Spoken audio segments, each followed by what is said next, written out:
ആരെ തെരഞ്ഞെടുക്കാൻ ആരൊക്കെ ബാക്കിയാകും? അങ്ങനെയുള്ള ചോദ്യം തന്നെയാണ് ഇവിടെ പ്രസക്തമാകുന്നത്. ഈ കൊട്ടാരം തകർന്ന് തരിപ്പണമാകുന്നതിന്റെ ദൃശ്യങ്ങൾ, ഇതിൽ ആരൊക്കെ കൊല്ലപ്പെട്ടിട്ടുണ്ടോ, ഇനിയും ഇത്തരത്തിലുള്ള ആസൂത്രണ മികവോടെയുള്ള ആക്രമണത്തിൽ ഏതൊക്കെ മുൻഗാമികളായാലും പിൻഗാമികളായാലും ഏതൊക്കെ ഭരണ നേതൃനിരയിലും സൈനിക നേതൃനിരയിലുള്ള ആൾക്കാരായാൽ കഴിഞ്ഞാലും ജീവനോടെ അവശേഷിക്കുന്നുണ്ട് എന്നുള്ള ചോദ്യമാണ് ഇവിടെ പ്രസക്തമാകുന്നത്. ഇപ്പോൾ നമുക്ക് അതിഥികളിലേക്കൊന്ന് പോയി വരാം. മേജർ പ്രിൻസ് ജോസ്, ഇവിടെ ഈ ദൃശ്യങ്ങൾ,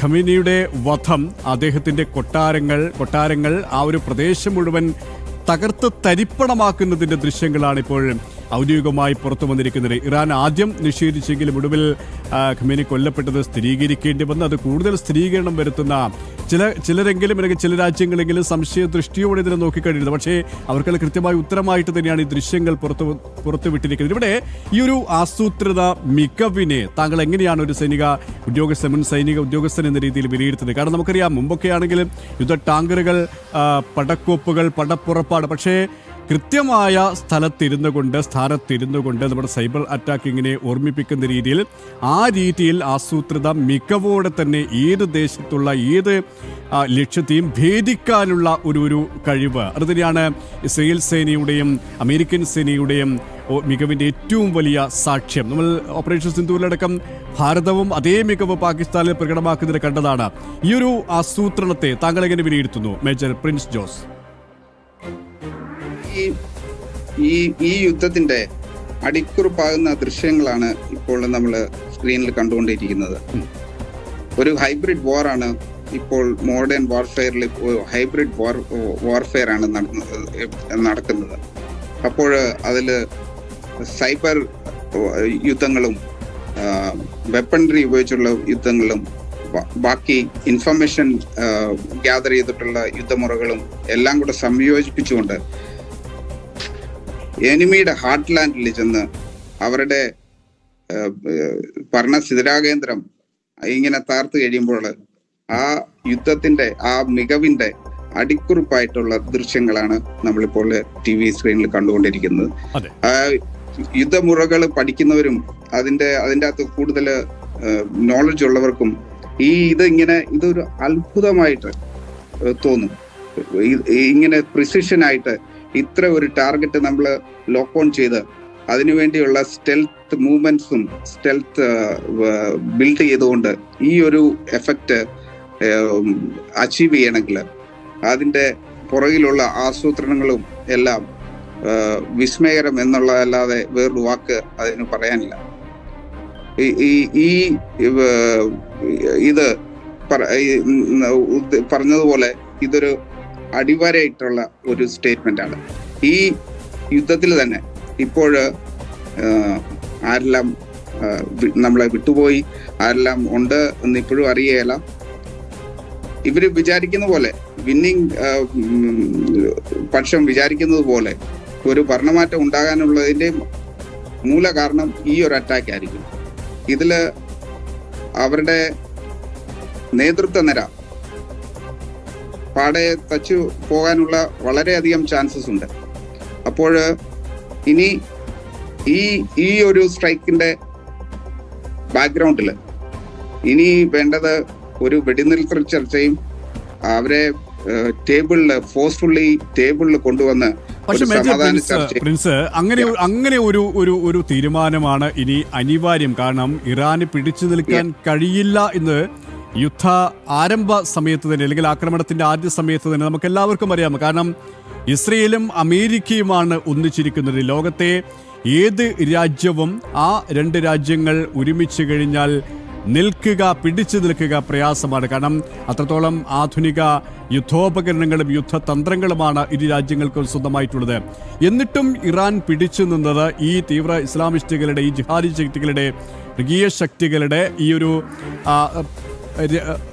അധികാരം തന്നെയാണ്. ഇവിടെ പരമോന്നത നേതാവ് കൊല്ലപ്പെടുന്നു, പിൻഗാമി ആരെന്നുള്ള ചോദ്യം ഉയരുന്നു. പിൻഗാമിയായി തെരഞ്ഞെടുക്കുന്നത് ആരാണെങ്കിലും അവർ ജീവനോടെ ഉണ്ടാകുന്നുണ്ടോ അല്ലെങ്കിൽ ഉണ്ടായിട്ടുണ്ടോ എന്നുള്ള ചോദ്യം പ്രസക്തമാകുന്നു. പക്ഷേ ഇവിടെ ഏറെ പ്രസക്തമാകുന്ന ഒരു ചോദ്യമുണ്ട്. എന്നിട്ടും എന്തുകൊണ്ട് ഇറാൻ പ്രത്യാക്രമണം തുടരുന്നു? പ്രത്യേകിച്ച് പശ്ചിമേഷ്യ ലക്ഷ്യമാക്കിക്കൊണ്ടുള്ള ഒരു പ്രത്യാക്രമണം അമേരിക്കയോ ഇസ്രയേലോ ടാർഗറ്റ് ചെയ്തുകൊണ്ടല്ല, ഈ ഗൾഫ് രാജ്യങ്ങളെ ടാർഗറ്റ് ചെയ്തുകൊണ്ടുള്ള ഒരു ആക്രമണം ഇറാൻ എന്തുകൊണ്ട് നടത്തുന്നു എന്നുള്ള ചോദ്യം. ഈ ദൃശ്യങ്ങൾ കാണുന്നത് പോലെ ഇപ്പോൾ സ്റ്റേറ്റ്മെന്റ് വളരെ ക്ലിയർ ആണ്. നമ്മൾ ഇവിടെ ഡിസ്കസ് ചെയ്തതുപോലെ അമേരിക്കയും ഇസ്രായേലും ചേർന്നുള്ള ഈ യുദ്ധം, അതിന് ഇനി ഒരു പക്ഷത്തിന് പിടിച്ചു നിൽക്കാൻ പറ്റത്തില്ല എന്നുള്ള അടിവരയിട്ട് പറയുന്ന ദൃശ്യങ്ങളാണ് നമ്മൾ കണ്ടുകൊണ്ടിരിക്കുന്നത്. ഒരു തരത്തിലും പിടിച്ചു നിൽക്കാൻ പറ്റുകയില്ല. ഇനി അവര് വാർ എസ്കലേറ്റ് ചെയ്യുന്നത്, ഈ വാർ ഈ സിറ്റുവേഷൻ വെച്ചുകൊണ്ട് ഒരു ചതുരംഗ കളി പോലെ അവരുടെ ഉദ്ദേശിക്കുന്ന ഒരു രീതിയിലോട്ട് നേതൃത്വ മാറ്റം അല്ലെങ്കിൽ ഭരണമാറ്റം ഉണ്ടാകാനുള്ള ഒരു ഒരു ഒരു ഒരു വ്യവസ്ഥിതി സംജാതമാകാൻ വേണ്ടിയാണ് അവർ ഇത് എസ്കലേറ്റ് ചെയ്യുന്നത്. അതുകൊണ്ടാണ് ആദ്യത്തെ ദിവസം US ബേസസ് മാത്രം ഫോക്കസ് ചെയ്തുകൊണ്ട്, അത് ടാർഗറ്റ് ചെയ്തുകൊണ്ട് എല്ലാ GCC കൺട്രീസിലും ആക്രമണം നടന്നുവെങ്കിലും പിന്നീട് അതൊരു സിവിലിയൻ ടാർഗറ്റ്സിലോട്ട് അവർ ഷിഫ്റ്റ് ചെയ്യേണ്ടതിന് വേണ്ടി അവർ ഫോഴ്സ്ഫുൾ ആയത്. അത് അവരുടെ ഒരു തന്ത്രത്തിന്റെ ഭാഗമാണ്. അതിനു പകരം ഒരു മനുഷ്യത്വപരമായി ഈ യുദ്ധം അവസാനിപ്പിക്കുന്നതിനുള്ള ഏറ്റവും പ്രസ്സിംഗ് റീസൺ, ഇതിനുള്ള ഏറ്റവും പ്രസ്സിംഗ് ആയിട്ടുള്ള കാരണം നമ്മുടെ സ്ക്രീനിൽ കണ്ടുകൊണ്ടിരിക്കുകയാണ്. ഇനിയെങ്കിലും ഒരു മാനുഷികത്വം മുന്നിൽ വെച്ചുകൊണ്ട് സമാധാനപരമായി ചർച്ചയിൽ വന്ന് ഒരു ടേബിളിന്റെ അപ്പുറം ഇപ്പുറം ഇരുന്ന് വേണ്ടതുപോലെ ഭരണ കൈമാറ്റം വരുന്നതായിരുന്നു മനുഷ്യരാശിക്ക് നല്ലത്. ഈ ദുരിതങ്ങൾ തുടർന്നു പോകാതെ ഒരു മിനിറ്റ് നേരത്തെ ഇതെല്ലാം നിർത്തി, സ്വന്തം ഈഗോയുടെ പുറത്തുള്ള ഈഗോ റൈഡ് നിർത്തി വന്നിട്ടുള്ള കാര്യങ്ങള് എല്ലാം അത് അംഗീകരിച്ചുകൊണ്ട് ഒരു സമാധാനപരമായിട്ടുള്ള ഒരു പ്രിൻസ് ജോസ്, അത് തന്നെയാണ് ലോകം ആഗ്രഹിക്കുന്നതും ലോകം കാത്തിരിക്കുന്നതും. അത് തന്നെയാണ്, യുദ്ധം ഒന്നിനും ശാശ്വതമായ പരിഹാരമല്ല. പക്ഷേ ഇവിടെ യുദ്ധം അനിവാര്യമായിരുന്നു ഇസ്രയേലിനും അമേരിക്കയ്ക്കും. ഇറാൻ ജനതയും അത് ആഗ്രഹിച്ചിരുന്നു എന്ന് തന്നെയാണ് അവിടുത്തെ ജനങ്ങളുടെ, സാധാരണക്കാരായ ജനങ്ങളുടെ ആഹ്ലാദ പ്രകടനങ്ങളും പ്രതികരണങ്ങളും കാണുമ്പോൾ നമുക്ക് മനസ്സിലാകുന്നെങ്കിലും യുദ്ധം ഇങ്ങനെ നീണ്ടുപോകുന്നത് ലോകത്തെ വലിയ ആശങ്കപ്പെടുത്തും. കാരണം ലോകത്തിൻ്റെ മറ്റു ഭാഗങ്ങളിലേക്കും ഇതിൻ്റെ പ്രത്യാഘാതം ഉണ്ടാകും എന്ന കാര്യത്തിൽ സംശയമില്ല. അതുകൊണ്ട് തന്നെ താങ്കൾ സൂചിപ്പിച്ചതുപോലെ തന്നെ ഇനിയെങ്കിലും ഒരു രമ്യതയിലേക്ക് എത്താൻ ഇറാന്റെ ഭരണകൂടം തയ്യാറാകണമെന്ന് തന്നെയാണ് ലോകം തന്നെ പറയുന്നത്, കാത്തിരിക്കുന്നത്.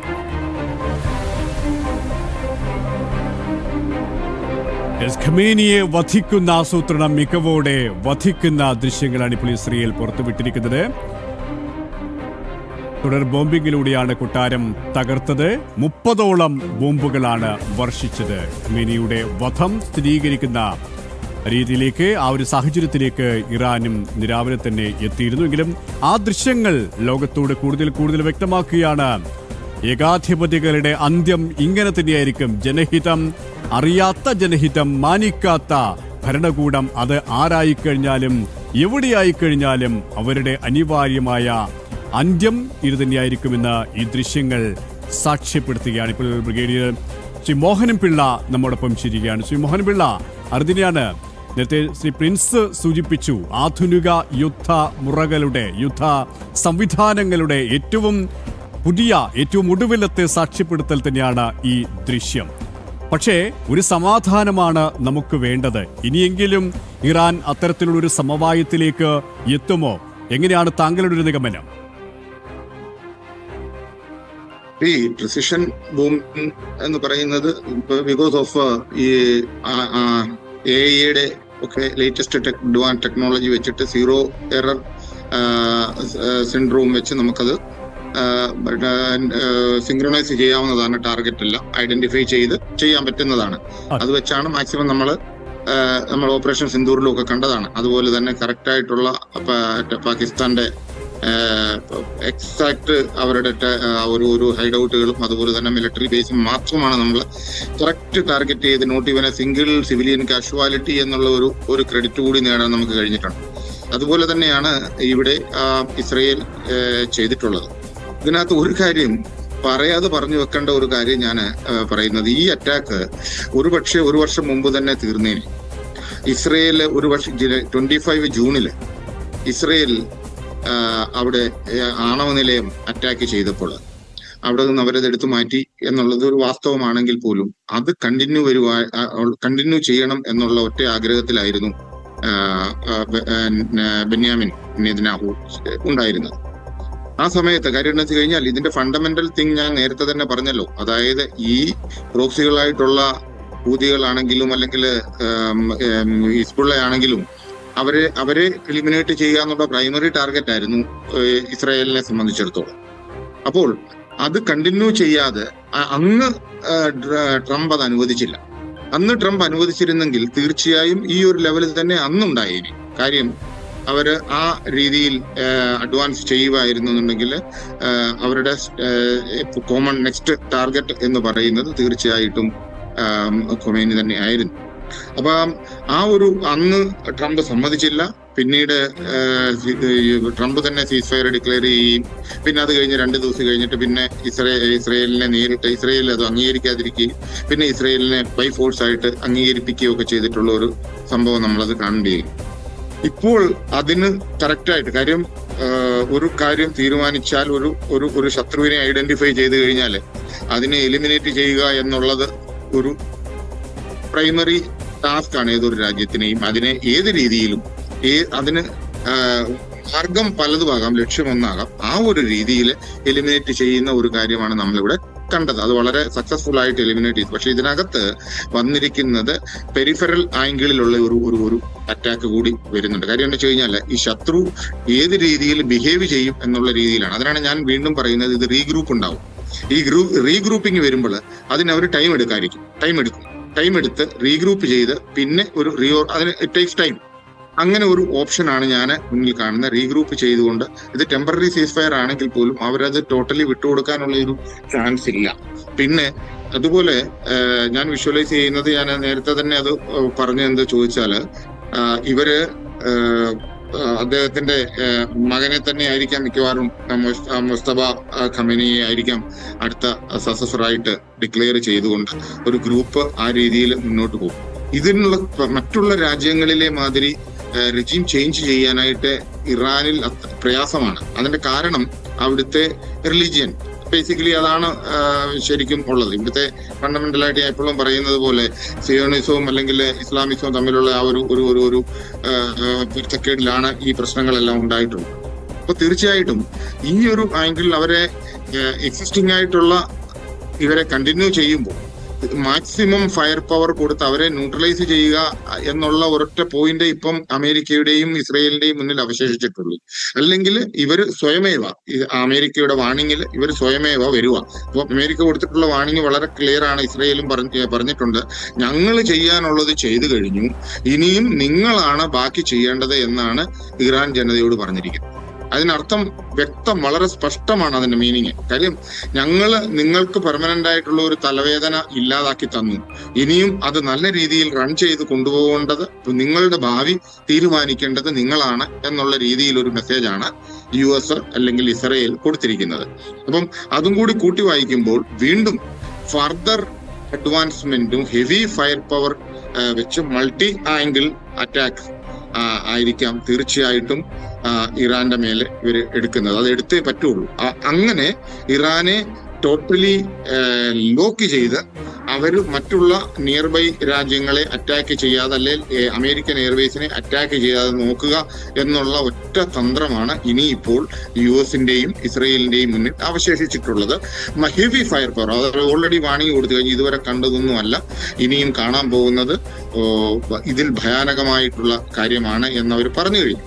അതുകൊണ്ട് തീർച്ചയായിട്ടും ആ രീതിയിൽ വരുമ്പോൾ ഇറാൻ സ്വാഭാവികമായിട്ടും നെഗോഷിയേഷൻ ടേബിളിലോട്ട് വരും എന്നുള്ളതാണ് എനിക്ക് തോന്നുന്നത്. അല്ലാതെ വേറെ ഒരു വഴിയുമില്ല. അവർ നെഗോഷിയേഷൻ ടേബിളിൽ പകരം വീട്ടും ആക്രമണം കടുപ്പിക്കുമെന്നാണ് ഇറാൻ ഇപ്പോഴും ആവർത്തിക്കുന്നത്. താങ്കൾ പറഞ്ഞതുപോലെ തന്നെ പിൻഗാമിയെ ആരാകും എന്നുള്ള ചോദ്യം, പക്ഷെ പിൻഗാമി ഇപ്പോഴും ജീവിച്ചിരിപ്പുണ്ടോ എന്നതിലും ഒരു വ്യക്തതയില്ല. കാരണം ഈ ദൃശ്യങ്ങൾ നമുക്ക് അത്രത്തോളം പല ചോദ്യങ്ങളുമാണ് ഉയർത്തുന്നത്. ഖമേനിയുടെ കൊട്ടാരം തന്നെ ഇല്ലാതാകുന്നു, ആ പ്രദേശം പോലും ഇല്ലാതാകുന്നു. ഒപ്പം താങ്കൾ പറഞ്ഞതുപോലെ തന്നെ അവിടുത്തെ ജനതയ്ക്ക് കൃത്യമായ ഒരു മെസ്സേജ് തന്നെയാണ് ഇസ്രയേലും അമേരിക്കയും നൽകിയിരിക്കുന്നത്. ഇനി നിങ്ങളാണ് കാര്യങ്ങൾ തീരുമാനിക്കേണ്ടത്. പക്ഷേ അവിടെ അത്രത്തോളം കാര്യങ്ങൾ എളുപ്പമാകുമോ? താങ്കൾ പറഞ്ഞതുപോലെ തന്നെ മേരിയുടെ മകൻ അധികാരത്തിലേക്ക് വരുമ്പോഴും ഈ അധികാര വടംവലി അത് സ്വാഭാവികമായും ഇനിയും ഉയർന്നു വരാനുള്ളൊരു സാധ്യതയില്ലേ? അതായത് ഒരു ആഭ്യന്തര കലാപം അതിരൂക്ഷമാക്കുന്ന ഒരു സാഹചര്യത്തിലേക്ക് ഇറാന്റെ നിലവിലെ സ്ഥിതി വളരാനുള്ള ഒരു സാധ്യതയുണ്ടോ? തീർച്ചയായിട്ടും. കാര്യം ഇസ്രയേലും യുഎസും ശ്രമിക്കുന്നതും അതിനായിരിക്കും. കാരണം അവിടെ ഒരു ഇന്റേണൽ റൈവലറി ക്രിയേറ്റ് ചെയ്ത് ഒരു അശാന്തി ക്രിയേറ്റ് ചെയ്തതിന് ശേഷം അവിടെ അങ്ങനെ ഒരു ഗ്രൗണ്ട് ഇതുവരെ ആയിട്ടില്ല. ആ ഒരു ഗ്രൗണ്ട് വന്നെങ്കിൽ മാത്രമേ ഒരു റിജീം ചേഞ്ച് വരുള്ളൂ. അല്ലാതെ ഈ പ്രസന്റ് കണ്ടീഷനിൽ റിജീം ചേഞ്ചിനുള്ള യാതൊരുവിധ ചാൻസസും ഇല്ല. കാരണം ഈ ഖമേനി ഒരു രക്തസാക്ഷിത്വ പരിവേഷം എടുത്ത് പോയിരിക്കുന്ന ആളാണ്. ആ രീതിയിലാണ് ഇസ്ലാമിസ്റ്റ് കൺട്രീസുകളെല്ലാം ഈ ഒരു ഇൻസിഡന്റിനെ കാണുന്നത്. ഇതിന്റെ പ്രതിഫലനമാണ് ലോകത്തിന്റെ നാനാ ഭാഗത്തും വളരെ വലിയ രീതിയിൽ അല്ലെങ്കിൽ പോലും ഒരു സപ്പോർട്ട് രീതിയിലും അതുപോലെ തന്നെ യുഎസിനെതിരായിട്ടുള്ള മുദ്രാവാക്യം വിളികളോ അല്ലെങ്കിൽ മൈനർ അറ്റാക്സ് ഒക്കെ ഉണ്ടാവുന്നത് ഇതിന്റെ ഒരു പ്രതിഫലനമാണ്. അപ്പം അതൊരു രക്തസാക്ഷിത്വ പരിവേഷത്തിൽ ഈ പുണ്യമാസത്തിൽ ഇങ്ങനെ ഒരു സംഭവം ഉണ്ടായത് കൊണ്ട് അതൊരു ഒരു പോസിറ്റീവ് ഇമ്പാക്ട് ഒരിക്കലും യുഎസിന് ഉണ്ടാകും എന്ന് എനിക്ക് തോന്നുന്നില്ല. കാരണം നേരെ മറിച്ച് അത് ഇറാൻ ഒരു താൽക്കാലികമായിട്ടാണെങ്കിൽ പോലും ഒരു സിമ്പതി സപ്പോർട്ട് എന്നുള്ള രീതിയിൽ അത് കൺവേർട്ട് ചെയ്യാനുള്ള. പക്ഷേ ഇറാൻ അങ്ങനെ ഒരു സിമ്പതി ലഭിക്കുമായിരുന്നു. പക്ഷേ ഇറാന്റെ ഒരു ആക്രമണ രീതി നമ്മൾ പരിശോധിക്കുകയാണെങ്കിൽ നേരിട്ട് ഇസ്രയേലിനെയും അമേരിക്കയും ആക്രമിക്കുന്നതിന് ഇറാൻ ഒരു പരിമിതിയുണ്ട്, അത് സമ്മതിക്കാം. പക്ഷേ അതേസമയം തന്നെയാണ് ഈ UAE മറ്റ് ഉൾപ്പെടെയുള്ള ഗൾഫ് രാജ്യങ്ങൾ സൗദി അറേബ്യയിലും ഖത്തറായാലും അവിടെ US താവളങ്ങൾ ആക്രമിക്കുന്നു. പക്ഷേ അവിടുത്തെ വ്യോമപാതകളടക്കം അടച്ചിടേണ്ട ഒരു സാഹചര്യം ഉണ്ടാകുന്നു. ഇതുവരെയും കണ്ടിട്ടില്ലാത്ത രീതിയിൽ ഒരു ആശങ്കപ്പെടുത്തുന്ന ഒരു സാഹചര്യത്തിലേക്ക് ഗൾഫ് രാജ്യങ്ങളും പോകുന്നു, പശ്ചിമേഷ്യ ഒന്നാകെ പോകുന്നു. അവിടെ ഒരു സമ്മർദ്ദ തന്ത്രം തന്നെയല്ലേ ഇറാനും പ്രയോഗിക്കുന്നത്. പക്ഷേ ആ ഒരു സമ്മർദ്ദ തന്ത്രം ഇറാൻ പ്രയോഗിച്ചത് ഈ ഒരു വിശുദ്ധ മാസത്തിൽ കൂടിയാകുമ്പോൾ അത് ഒരു തിരിച്ചടിയാകാനുള്ള അല്ലെങ്കിൽ ഒരു സിമ്പതി നേടി മുന്നോട്ട് പോകാനുള്ള ഭരണകൂടത്തിന്റെ ഒരു അവസരം കൂടി കളയുന്ന ഒരു സാഹചര്യം ഉണ്ടാക്കിയിട്ടുണ്ടല്ലേ? അല്ല, ആ ഒരു ആംഗിളിലോട്ട് സംഭവം വരുന്നില്ല. കാര്യം ഇറാനെ സംബന്ധിച്ചിടത്തോളം ഒരേ ഒരു വഴിയേ ഉള്ളൂ. കാര്യം ഡയറക്റ്റ് ഇസ്രയേലിനെ അറ്റാക്ക് ചെയ്യുമ്പോൾ എഫക്ട് തീരെ കുറവായിരിക്കും. ഉദ്ദേശിക്കുന്ന ഫലം കിട്ടാറില്ല ഒരു കാരണവശാലും. അത് നമ്മൾ പല പ്രാവശ്യം കണ്ടിട്ടുണ്ട്. Because of their Iron Dome and their defensive system as such. Iran എത്രത്തോളം ഒഫൻസീവ് പോയാൽ പോലും യുഎസിന്റെയും ഇസ്രയേലിന്റെയും ഡിഫൻസീവ് സിസ്റ്റത്തിനെ ഓവർടേക്ക് ചെയ്യാനായിട്ട് ഒരു കാരണവശാലും ഇറാന് സാധിക്കില്ല. ഇറാനിൽ ഒരേ ഒരു അഡ്വാൻറ്റേജ് എന്ന് പറയുന്നത് മിസൈൽ പവർ മാത്രമാണ്. മിസൈൽ പവർ അല്ലാതെ വേറെ ഒരു അഡ്വാൻറ്റേജ് ആയിട്ട് യാതൊന്നുമില്ല. പിന്നെ ഉള്ള ഒരു പോയിന്റ് ഞാൻ പറഞ്ഞു വെച്ചത് എന്തെന്ന് ചോദിച്ചു കഴിഞ്ഞാൽ, കുറച്ച് സമയം ഇവര് എടുക്കുകയാണെന്നുണ്ടെങ്കിൽ അതുകൊണ്ടായിരിക്കാം യുഎസും അല്പമെങ്കിലും കെയർഫുൾ ആയിട്ട് മുന്നോട്ട് പോകുന്നതിന്റെ കാരണം ഇവരുടെ കയ്യിൽ യുറേനിയം സ്റ്റോക്ക് ഉണ്ട്. അത് പീസ്ഫുൾ പർപ്പസിന് എന്നുള്ള രീതിയിൽ ഖമേനി ഡെവലപ്പ് ചെയ്തതാണെങ്കിൽ പോലും ഒരുപക്ഷെ ഈ ഇൻഡയറക്റ്റ് ആയിട്ട് വായിക്കാതെ, അതായത് in between the lines we have to read, അവരുടെ കയ്യിൽ അതിനുള്ള പവർ ഉണ്ടോ ഇല്ലയോ എന്ന് 100% നമുക്ക് റൂൾ ഔട്ട് ചെയ്യാൻ പറ്റില്ല. ഇല്ല എന്നുണ്ടെങ്കിൽ, ഫോർ എക്സാമ്പിൾ ഇപ്പോൾ ന്യൂക്ലിയർ പവർ ഇല്ല എങ്കിൽ പോലും 24 hours ഡെവലപ്പ് ചെയ്യാവുന്ന രീതിയിൽ ഉള്ള സിസ്റ്റം അവർക്കുണ്ട് എന്നുള്ളതാണ് ഒരു പക്ഷം. അത് ഒരുപക്ഷെ അല്പം കെയർഫുൾ ആയിട്ട് ഡീൽ ചെയ്തില്ല എന്നുണ്ടെങ്കിൽ പ്രശ്നത്തിലോട്ട് വഴി തെളിക്കാം എന്നുള്ള ഒരു രീതിയുണ്ട്. രണ്ടാമത്, എത്ര പേര് ജീവിച്ചിരിക്കുന്നു, എത്ര പേര് ഉണ്ട് എന്നുള്ള കാര്യത്തില്, അതായത് കഴിഞ്ഞ കുറെ മാസങ്ങളായിട്ട് ഇവർ പ്രതീക്ഷിക്കുകയാണ് അറ്റാക്ക് ഏത് വിധേനയും ഉണ്ടാകും, എമിനന്റ് അറ്റാക്ക് ഈസ് എമിനന്റ് എന്നുള്ള രീതിയിൽ അവർ പ്രതീക്ഷിച്ചിരിക്കുകയാണ്. അപ്പൊ തീർച്ചയായിട്ടും കോമൺ ആയിട്ടുള്ള എല്ലാവരും ഒരേ പർട്ടിക്കുലർ പ്ലേസിൽ തന്നെ കണ്ടിന്യൂറ്റി ആയിട്ട് ഒരേ ലൊക്കേഷനിൽ ഉണ്ടാവാനുള്ള സാധ്യത തുലവും വിരളമാണ്. അതിൽ കുറച്ചു പേര് പോയി കാണും, അതിനകത്ത് സംശയമൊന്നുമില്ല. കാര്യം കൊട്ടാരത്തിലോ അല്ലെങ്കിൽ ആ ഒരു ഏരിയ നിയർ ബൈ പ്ലേസിൽ ഉണ്ടാവുന്നത്. ബാക്കിയുള്ളവരെ ഐഡന്റിഫൈ ചെയ്ത് പെർസ്യൂട്ട് ചെയ്തെങ്കിൽ മാത്രമേ നമുക്ക് എത്ര പേര് അതിനകത്ത് പോയിട്ടുണ്ട് എന്ന് മനസ്സിലാക്കാൻ പറ്റൂ. കാര്യം ഇത് അറ്റാക്ക് ഉണ്ടാകും എന്നുള്ളത് 100% ഉറപ്പുണ്ടായിരുന്നത് കൊണ്ട് ഇത് ടൈം മാത്രമായിരുന്നു പ്രശ്നം. ഇന്നോ നാളെയോ ഏത് ടൈമിലാണ് എന്നുള്ളതായിരുന്നു പ്രശ്നം. ട്രംപ് ഓൾറെഡി ഡിക്ലെയർ ചെയ്ത് കഴിഞ്ഞതാണ്. ഫേസ് ദ മ്യൂസിക് എന്നുള്ള രീതിയിൽ വളരെ നല്ല രീതിയിൽ ഡിക്ലെയർ ചെയ്തതാണ്. അതുകൊണ്ട് ആ ഒരു ഇത് നമുക്ക് അവരെ അണ്ടർ എസ്റ്റിമേറ്റ് ചെയ്യാൻ പാടില്ല.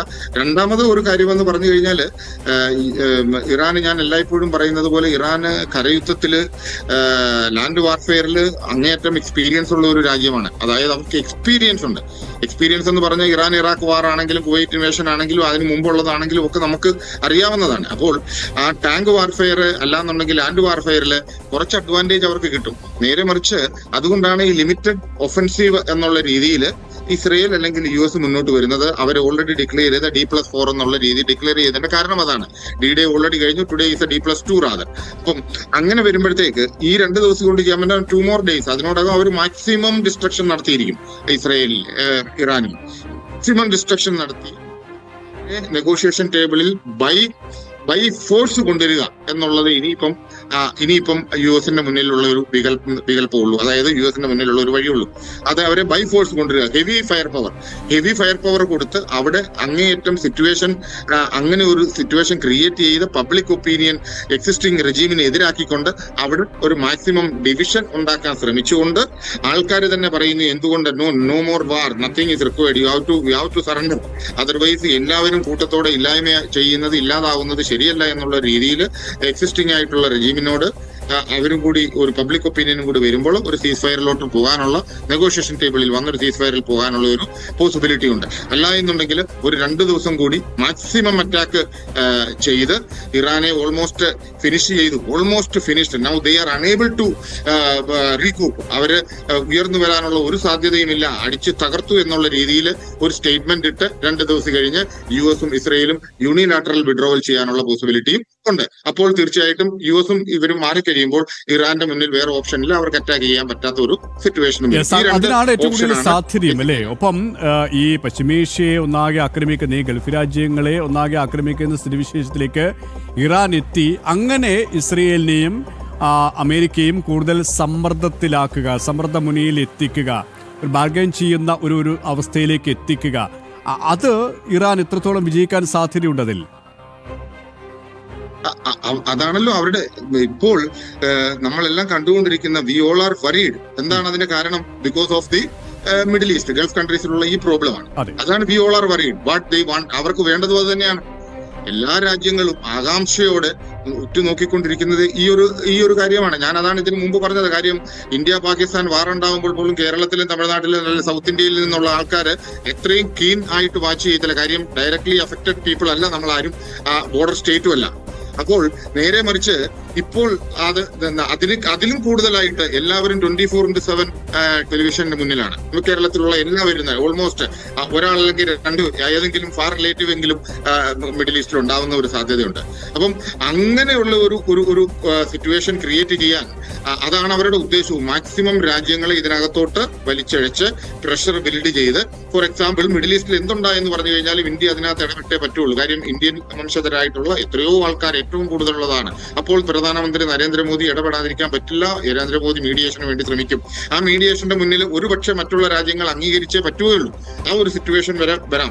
പക്ഷെ ഇതുവരെയും നമ്മൾ എടുത്തിട്ടുള്ള സ്റ്റാൻഡ് എന്ന് പറയുന്നത്, ഇന്നലെ വന്നിരിക്കുന്ന സ്റ്റാൻഡ് നോൺ ഇന്റർഫിയറൻസ് എന്നുള്ള ഒറ്റ രീതി തന്നെയാണ്. മറ്റുള്ള രാജ്യത്തിന്റെ പരമാധികാരത്തിൽ ഇടപെടുന്നത് അത്രത്തോളം ഭൂഷണമല്ല എന്നുള്ള ഒരു സ്റ്റേറ്റ്മെന്റ് അത് നരേന്ദ്രമോദി കൊടുത്തത് വളരെ ക്രിസ്റ്റൽ ക്ലിയർ ആയിട്ടുള്ള മെസ്സേജാണ് കൊടുത്തിരിക്കുന്നത്. കാര്യം അത് ആർക്ക് വേണമെങ്കിലും ഏത് രീതിയിലും വ്യാഖ്യാനിച്ചും വായിച്ചു കൊടുക്കാം. അമേരിക്കയ്ക്ക് വായിച്ചെടുക്കാം, അത് ഇൻവേഡ് ശരിയല്ല. അല്ലെങ്കിൽ ഇസ്രയേലിന് വായിച്ചെടുക്കാം, അത് ശരിയല്ല. ഇറാന് വായിച്ചെടുക്കാം, അത് ശരിയല്ല എന്നുള്ള രീതിയിൽ അത്രയ്ക്കും എഫക്റ്റീവ് ആയിട്ടുള്ള ഒരു ഡിപ്ലോമാറ്റിക് മെസ്സേജ് നമ്മൾ കൊടുത്തു കഴിഞ്ഞപ്പോൾ തീർച്ചയായിട്ടും മിഡിൽ ഈസ്റ്റിലുള്ള ഈ ഒരു അറ്റാക്ക് എന്ന് പറയുന്നത് നമ്മളെ ബാധിക്കുമ്പോൾ തീർച്ചയായിട്ടും ഒരു ഗുഡ് ഓഫീസേഴ്സ് എന്നുള്ള രീതിയിൽ ഇന്ത്യയുടെ ഗുഡ് ഓഫീസർ അതിനകത്ത് ഒരുപക്ഷെ ഇന്റർഫിയർ ചെയ്ത് ഒരു ടാക്ടിക്കൽ അഡ്വാൻറ്റേജ് അല്ലെങ്കിൽ ഒരു നെഗോഷിയേഷൻ ടേബിളിലോട്ട് മറ്റുള്ള രാജ്യത്തിനെ ഫോഴ്സ് ചെയ്യാനായിട്ട് പറ്റും എന്നുള്ള ഒരു വിശ്വാസം ഇവർക്കാണ്. കാര്യം ഇറാനെ സംബന്ധിച്ചിടത്തോളം ഒരു യൂണിലാറ്ററൽ വിഡ്രോവൽ എന്ന് പറയുന്നത് അവരെ സംബന്ധിച്ചിടത്തോളം അത് അങ്ങേയറ്റം ക്ഷീണിപ്പിക്കുന്ന ഒരു സിറ്റുവേഷനാണ്. ഒരു യൂണിലാറ്ററൽ വിഡ്രോവൽ അവർക്ക് പറ്റില്ല. നേരെ മറിച്ച് ഇസ്രയേലിനും US ഇപ്പൊ unilateral withdrawal is very much possible. അവർക്ക് സ്ട്രേറ്റ് അവേ ക്ലെയിം ചെയ്യാം വാട്ട് എവർ വി ഉദ്ദേശിച്ചത് whatever we aimed for it, അത് ഞങ്ങൾ അച്ചീവ് ചെയ്ത് കഴിഞ്ഞു. അതായത് ടാർഗറ്റ് ഞങ്ങൾ അച്ചീവ് ചെയ്ത് കഴിഞ്ഞു. അതുകൊണ്ട് ഇപ്പൊ പറഞ്ഞതുപോലെ തന്നെ ഇനി നിങ്ങളുടെ രാജ്യത്തിന്റെ കാര്യങ്ങൾ നോക്കുക, നിങ്ങളുടെ തലവേദന ഞങ്ങൾ തീർത്തു കഴിഞ്ഞു എന്ന് പറഞ്ഞ ഒരു യൂണിലാറ്ററൽ വിഡ്രോവൽ വേണമെങ്കിൽ പോസിബിലിറ്റി ഉണ്ട്, ഒരു സംശയവുമില്ല. അത് ഒരു 2 ദിവസം കൂടെ കഴിഞ്ഞാണെങ്കിൽ വളരെ പോസിബിലിറ്റി. റീസൺ ബീയിങ് ഈ 2 ദിവസം കൊണ്ട് ഇനിയും കൊടുക്കാനുള്ള മാക്സിമം പ്രഹരം ഇറാൻ കൊടുത്ത് പിന്മാറാനുള്ള പോസിബിലിറ്റി. കാര്യം ഇറാന്റെ നേവൽ സൈഡ് ഒക്കെ ഇപ്പോഴും ഒരുമാതിരി സ്ട്രോങ് ആണ്. അവിടെയായിരിക്കും ഇനിയും നോക്കാൻ പോകുന്നത്. അതുപോലെ തന്നെ മിസൈൽ ലോഞ്ചിങ് പാർട്സുകളുണ്ട്. ആ മിസൈൽ ലോഞ്ചിങ് പാർട്സുകളിലൊക്കെ മാക്സിമം ഡാമേജ് കൊടുത്തുകൊണ്ട് ഒരു യൂണിലാറ്ററൽ വിഡ്രോവൽ ഈ സൈഡിൽ നിന്നോ അല്ലെങ്കിൽ ഇറാന്റെ സൈഡിൽ നിന്നോ ഒരു യൂണിലാറ്ററൽ വിഡ്രോവൽ നമുക്ക് പ്രതീക്ഷിക്കാൻ വകയില്ല. Because they are the loser. അപ്പം അവർ ഒരു കാരണവശാലും the losers will never surrender unless and until they have to come down to that level. അവർക്ക് പിടിച്ചു നിൽക്കാൻ പറ്റില്ല എന്നുള്ള ഒരു അവസ്ഥ, ആ ഒരു ലെവലിലോട്ട് ഇപ്പോൾ ഇറാൻ എത്തിയെന്ന് നമുക്ക് ഒരിക്കലും പറയാൻ പറ്റില്ല. അവരത് ഇങ്ങനെ കണ്ടിന്യൂ ചെയ്യുവാണെങ്കിൽ നിയർ ബൈയിൽ എത്തുകയും. അപ്പം അതുകൊണ്ട് ഈ 2 ഓപ്ഷനാണ് ബേസിക്കലി ഉള്ളത്. അത് എഫക്റ്റീവായിട്ട് വരും എന്നുള്ള പ്രതീക്ഷയാണ് എനിക്കുള്ളത്. യെസ്, ഓക്കെ, താങ്കളിലേക്ക് എത്താം. ശ്രീ പ്രിൻസ്, ഇവിടെ ഈ നമ്മൾ പറഞ്ഞതുപോലെ തന്നെ ചർച്ച ചെയ്തതുപോലെ തന്നെ ഈ ഗൾഫ് രാജ്യങ്ങളെ കേന്ദ്രീകരിച്ചുകൊണ്ടുള്ള ഒരു ആക്രമണമാണ് ഇറാൻ നടത്തുന്നത്. ഇറാൻ അത് കൂടുതൽ കടുപ്പിച്ചിരിക്കുകയാണ് നമുക്ക് പറയേണ്ടിയിരിക്കുക. കാരണം ഒമാനെ, സൗഹൃദ രാഷ്ട്രമായ ഒമാനെ ആക്രമിക്കില്ല എന്നുള്ള ഒരു നിലപാട് പോലും അവർ തിരുത്തിയിരിക്കുകയാണ്. കാരണം ഒമാനിലേക്കും ആക്രമണം ഉണ്ടായി എന്നാണ് ഏറ്റവും ഒടുവിൽ നമുക്ക് മനസ്സിലാക്കാൻ കഴിയുന്നത്. ഈ പശ്ചിമേഷ്യ ഇറാൻ കേന്ദ്രമാക്കുന്നതിന് അല്ലെങ്കിൽ കേന്ദ്രീകരിക്കുന്നതിന് കൃത്യമായ ഒരു അജണ്ടയുണ്ട്. ഒരു ബാർഗിൻ സ്റ്റേജിലേക്ക് അമേരിക്കയും ഇസ്രയേലിനെയും എത്തിക്കുക. കാരണം ഒരു സമ്മർദ്ദ തന്ത്രം സ്വാഭാവികമായും ഈ രാജ്യങ്ങളെ ആക്രമിക്കുമ്പോൾ, അവിടെ ആശങ്ക വിതയ്ക്കുമ്പോൾ സ്വാഭാവികമായി യുദ്ധം അവസാനിപ്പിക്കാനുള്ള സമ്മർദ്ദങ്ങൾ വർദ്ധിക്കും. ആ ഒരു തന്ത്രം തന്നെയാണ് ഇറാൻ ഉപയോഗിക്കുന്നത്, പ്രയോഗിക്കുന്നത്. പക്ഷേ അവിടെയും ചില ആശങ്കപ്പെടുത്തുന്ന സ്ഥിതിവിശേഷം ഉണ്ടാകുന്നുണ്ട്. യുടെ മന്ത്രി, അന്താരാഷ്ട്ര സഹകരണ സഹമന്ത്രി റീം അൽ ഹാഷിമി മുന്നറിയിപ്പ് നൽകിയിരിക്കുന്നത് നമ്മൾ അറിയാം. ഈ ഇനിയും പ്രതിരോധം മാത്രമല്ല, തിരിച്ചടി പോലും ഉണ്ടാകും. അത്തരത്തിലുള്ള ഒരു നീക്കത്തിനും ഇറാൻ പിന്തിരിയണമെന്നാണ് മന്ത്രി വ്യക്തമാക്കിയിരിക്കുന്നത്. അതായത് ഈ രാജ്യങ്ങൾ എത്ര കാലം, എത്ര സമയം ഇത് സഹിച്ചു നിൽക്കും? കാരണം അവർക്ക് പിടിച്ചു നിൽക്കേണ്ടതുണ്ട്. അവരുടെ ആത്മാഭിമാനം ഒരിക്കലും ഒരു രാജ്യവും പണയപ്പെടുത്തില്ല. സ്വാഭാവികമായും അവരും തിരിച്ചടിക്കും. അങ്ങനെ ഇസ്രയേൽ, അമേരിക്ക, ഇറാൻ, ഈ 3 രാജ്യങ്ങൾ തമ്മിലുള്ള യുദ്ധം, ഇറാൻ ഒരു ഭാഗത്ത്, ഇസ്രയേലും അമേരിക്കയും മറുഭാഗത്ത്. പക്ഷേ കൂടുതൽ രാജ്യങ്ങൾ പങ്കെടുക്കുന്ന ഒരു യുദ്ധമായി ഇത് മാറുമോ എന്നുള്ള ആശങ്ക, അതിനെ താങ്കൾ എങ്ങനെ മുഖവിലേക്ക് എടുക്കുന്നു? തീർച്ചയായും ഇത് ഇപ്പോഴ് GCC-യിൽ മുഴുവനായി ഗൾഫ് രാജ്യങ്ങളിൽ മുഴുവനായിട്ട് നടന്നുകൊണ്ടിരിക്കുന്നത് ഒരു ചരിത്രപരമായിട്ടുള്ള ഒരു സത്യാവസ്ഥയുടെ മുന്നിൽ ഈ രാജ്യങ്ങളെല്ലാം വന്നുപെട്ടിരിക്കുകയാണ്. ഒരു സിവിലൈസേഷണൽ ചേഞ്ച് ഈ വാർ കൊണ്ട് ഉണ്ടാകാൻ പോവുകയാണ്. അപ്പോൾ ഒരു പക്ഷം എങ്ങനെയായിരുന്നു ഇവിടുത്തെ സിവിലൈസേഷൻ മോൾഡ് ചെയ്ത് വന്നിട്ടുള്ളത്, ഇവിടുത്തെ ജീവിത രീതികൾ മോൾഡ് ചെയ്ത് വന്നിട്ടുള്ളത്, അതിന് ആരെല്ലാം സഖ്യകക്ഷികളായിരുന്നു, ആരെല്ലാം ഫ്രണ്ട്സ് ആയിരുന്നു, ആരെല്ലാം അക്കംപ്ലീസ് ആയിരുന്നു, ഇതെല്ലാം നമുക്ക് ചരിത്രപരമായിട്ട് അറിയാവുന്ന കാര്യങ്ങളാണ്. അപ്പം ആ ഒരു ചരിത്രത്തിന് വിഘാതമായിട്ട് ഒരു അലയൻസ് ഉണ്ടാകുന്നത് പോലെ അതിന് ചില ആളുകൾ ആ ഒരു മനുഷ്യരാശിയുടെ നന്മയ്ക്ക് വേണ്ടി അല്ലാതെ താൻ പോയ്മ അല്ലെങ്കിൽ താൻ മുഴുവൻ കാണിച്ചുകൊണ്ട് അവരുടെ വിചാരിക്കുന്നത് പോലെ ഒരു രീതി തുടർന്നുകൊണ്ട് ആ ഒരു രീതി ഇനി ബാക്കിയുള്ള കൺട്രീസിന് തുടരാൻ പറ്റുകയില്ല എന്നുള്ള ഒരു രീതി ഇപ്പോൾ ഇവിടെ സംജാതമായിട്ടിരിക്കുകയാണ്.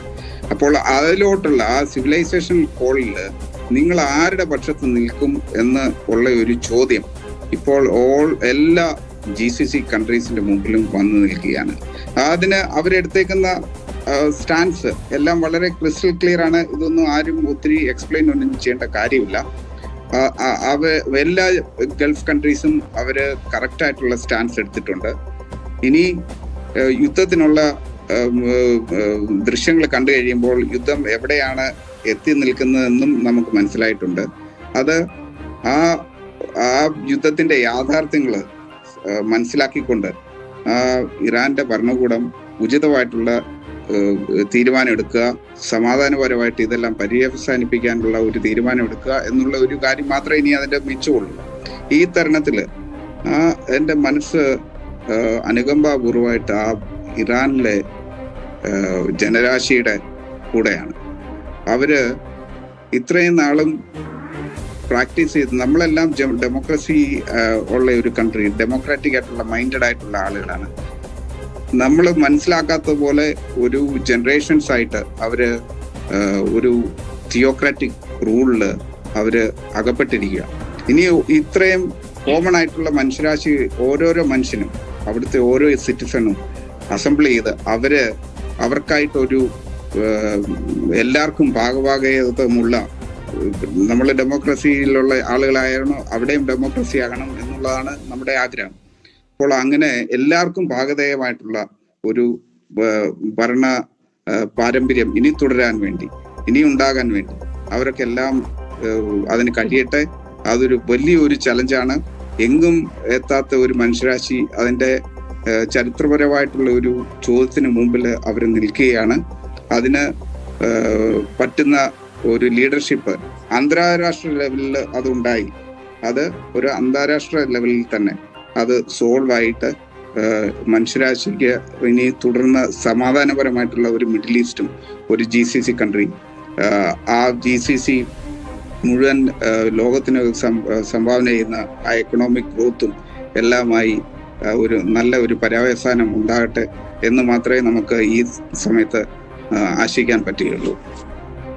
യെസ്, മേജർ പ്രിൻസ് ജോസ് താങ്കൾ പറഞ്ഞതുപോലെ തന്നെയാണ്, സമാധാനം അത് തന്നെയാണ് എവരും ആഗ്രഹിക്കുന്നത്. കാരണം യുദ്ധം ഒന്നിനും പരിഹാരമല്ല, ശാശ്വതമായൊരു പരിഹാരമല്ല എന്ന് നമുക്കെല്ലാവർക്കും അറിയാം. എങ്കിലും ചില യുദ്ധങ്ങൾ അനിവാര്യമാകുന്നു. ആ അനിവാര്യതയാണ് അമേരിക്കയും ഇസ്രയേലും ഇതിനകം വ്യക്തമാക്കി കഴിഞ്ഞിട്ടും. വാർത്തയുടെ